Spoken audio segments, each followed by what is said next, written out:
There is no compensation to be paid to parasites. I wanted my husband to divorce because of his infidelity. In response, he insulted me by calling me a parasite who is only after compensation. I felt my limit and left home with my son. My husband said, "You're homeless from tomorrow because there's no house or husband." Ignoring my husband, who had been laughing at me until the end, I contacted a certain place.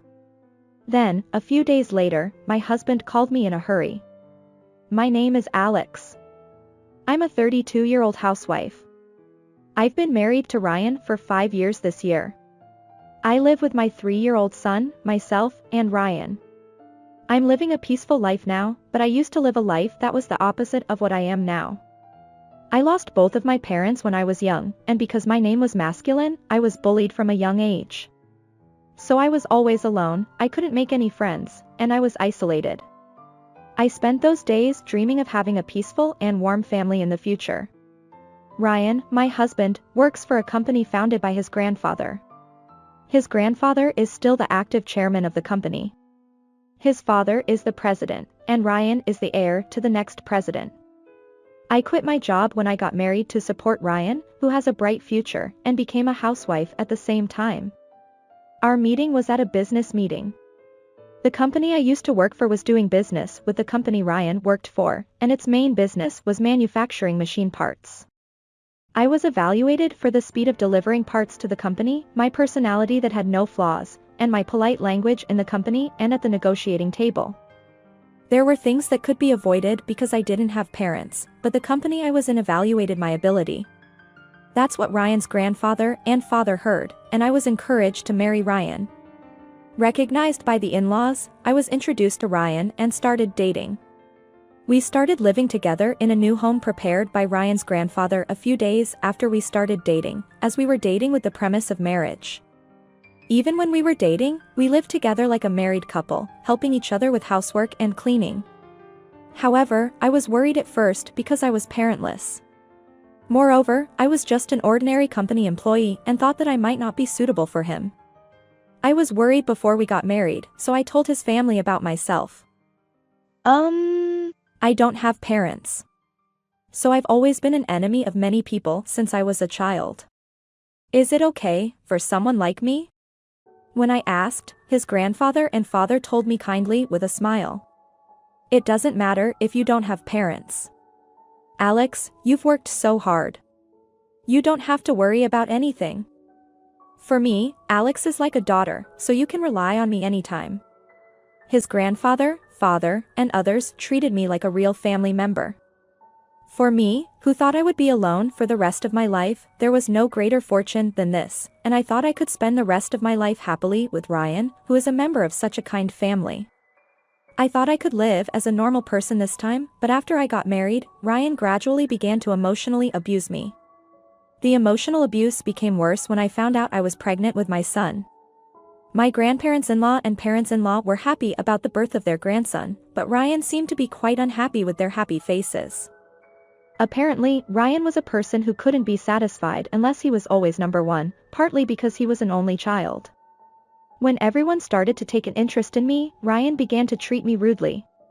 He talked behind my back so that his in-laws wouldn't find out, ignored me, and sometimes said things like, "Why do I have to take care of you just because you're pregnant? Do it yourself." He would say that and go out somewhere.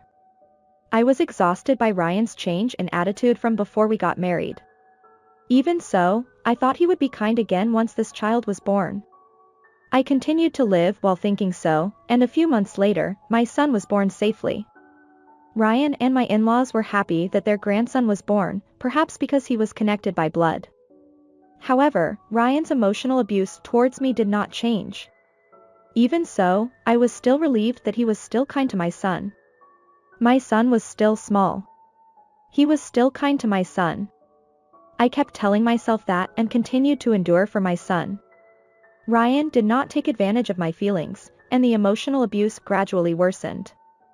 In the cold winter, I was made to go shopping in thin clothes, and I was made to spill food on the floor and redo it. When Ryan was in a bad mood, he pushed me down the stairs. It was lucky that I only sprained my ankle because it was only about 4 or 5 steps from the bottom. No matter how badly Ryan treated me, I was able to keep going because of my beloved son. However, one day, Ryan's infidelity was discovered. It was a coincidence. Ryan, who happened to be drinking and came home, fell asleep on the sofa, and when I tried to call out to him, I saw his cell phone. Either he fell asleep while operating it, or the message screen was open. There, a woman's name was displayed. I had a bad feeling and felt guilty, but I secretly took Ryan's smartphone and checked its contents. There, an unbearable exchange between a man and a woman was taking place. The affair partner was a nightclub employee that Ryan often went drinking with. He said it was a company affair, but there was no way a serious in-law would go to a nightclub. When I was suffering from morning sickness, he must have gone out to meet this woman. In the exchange, there were lines like, "When are you going to divorce your wife?" which showed that they both understood that he was married. Furthermore, I found an account on Ryan's SNS that seemed to be his affair partner. The affair partner was kind enough to post many photos of herself with Ryan, including two-shot photos and photos of brand name products that Ryan probably gave her. I had a suspicion somewhere in my heart and suspected that he was cheating on me, but when I saw it with my own eyes, it was heart-wrenching. At the same time, anger welled up inside me. With trembling hands, I decided to send a message to the affair partner. "You know Ryan, don't you? I'm Ryan's wife." Then she immediately replied like this. "I know, we're dating. Have you finally decided to get a divorce?" The affair partner then kindly revealed everything to me. She didn't seem to know what position she was in and insisted on getting a divorce as soon as possible. However, judging from the exchange between the two, the affair partner was probably after Ryan's money. It's pathetic to fall for such a woman, but if I get divorced now, it will be just what the affair partner wants. I sent another message and ended the exchange with the affair partner. "I have to talk to Ryan." I decided to talk to Ryan and took pictures of the exchange with the affair partner and the photos as evidence with my smartphone. I held back tears of anger and put Ryan's smartphone back where it was. Then I quietly left the living room and headed for my sleeping son. Looking at my sleeping son's face, my body trembled with anger again. I will never forgive him. To push Ryan into hell, I decided to confront him directly the next day. "I have something important to tell you today." The next day, when Ryan came home from work, I confronted him about his affair. I showed him the evidence and the exchange between me and the affair partner. Then Ryan said to me nonchalantly, "I'm cheating?" "Oh, I've been doing it for a long time, but what does that matter?"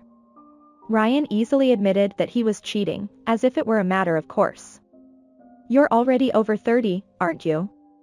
A girlfriend younger than a middle-aged woman is much better, isn't it?" According to Ryan, women over 30 look like middle-aged women and are not seen as romantic partners. If he had reflected on it, we might have been able to start over, but I was embarrassed that I had challenged him with even a little hope. Such words did not seem to come out of Ryan's mouth, and I squeezed my hands on my knees. Unbelievable. I didn't think he was such a terrible man. I've been lenient with him until now, but I can't take it anymore. Let's get a divorce. I, who had exceeded my patience, proposed a divorce to Ryan. As expected, Ryan, who had a small son, would be a little more repentant. As if this was the last mercy, I looked at Ryan. However, Ryan's face suddenly brightened happily, contrary to my thoughts. "You finally said you want a divorce." "Of course, I don't want to be with you, so I'll divorce you." Ryan began to smile as if he had been waiting, and even agreed to the divorce without any confusion. When I was stunned by his acceptance without any confusion, Ryan took out a divorce paper from his bag.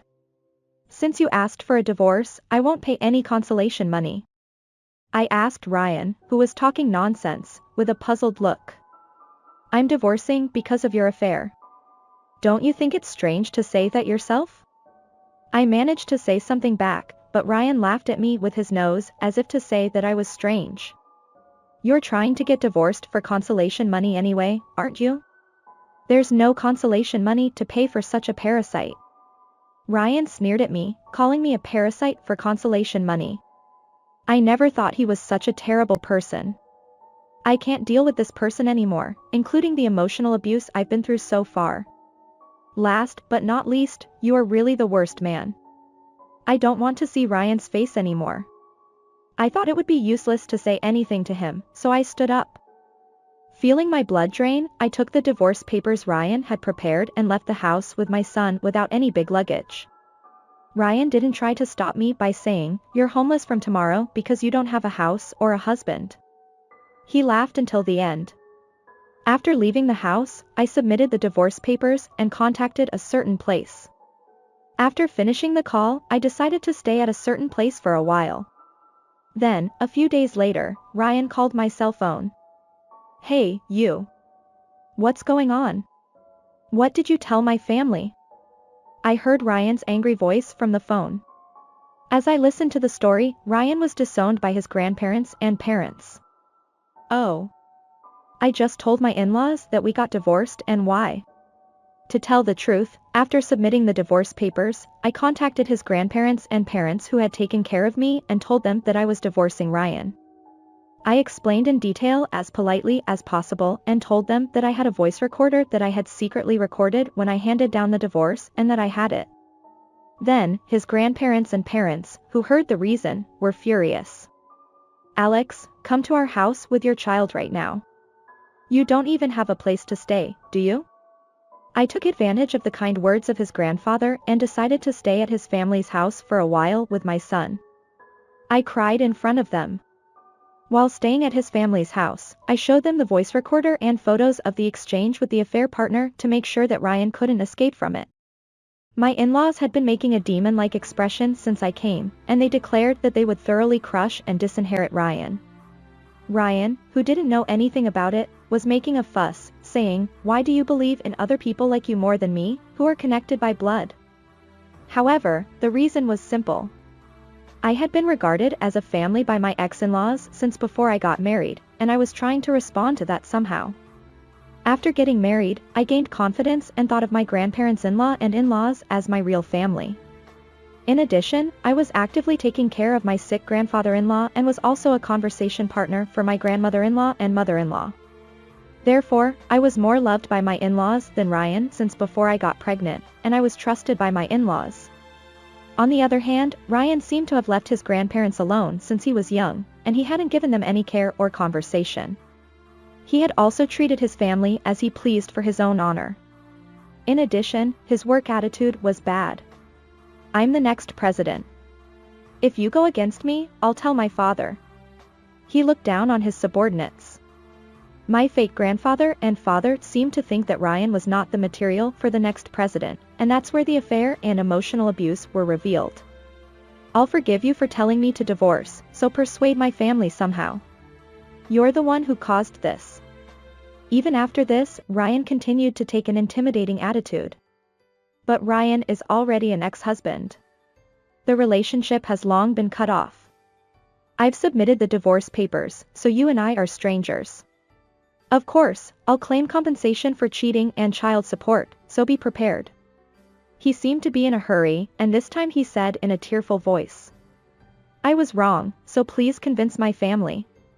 Otherwise, I won't be able to become the president." Is he prioritizing his own honor even at a time like this? Maybe both my son and I don't matter anymore. I couldn't accept Ryan's apology honestly, and I was really fed up with it. Ignoring Ryan's shallow words, I hung up the phone. After that, he called me several times, but my feelings didn't change at all no matter what he said. I refused Ryan's calls and put my phone in my pocket and went straight to the law firm. After that, I claimed compensation from the cheating partner through a lawyer. The cheating partner, who realized that he was being claimed for compensation, seemed to have easily abandoned Ryan.